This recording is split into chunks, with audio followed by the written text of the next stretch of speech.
Assalamualaikum warahmatullahi wabarakatuh. Alhamdulillahirabbil alamin. Wabihi nasta'inu ala umuri dunya waddin wa ala alihi wa sahbihi ajmain. Amma ba'du. Puji sareng syukur urang sanggakeun ka Allah Subhanahu wa taala anu Maha Agung. Dina dinten ieu urang sadayana tiasa ngariung sasarengan dina acara ieu. Hadirin anu kusim kuring dipihormat.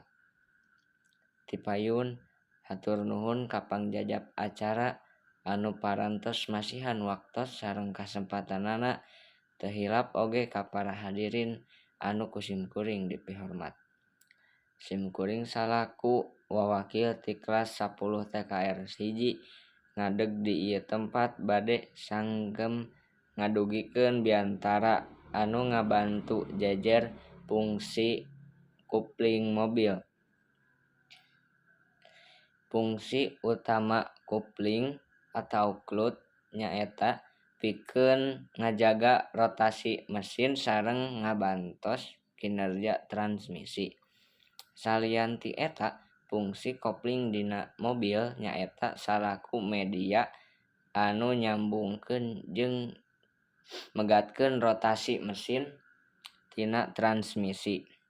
Kopling mobil eta fungsi sejen nyaeta pikeun ngeureunkeun mobil tanpa kudu mindahkeun gear ka posisi netral.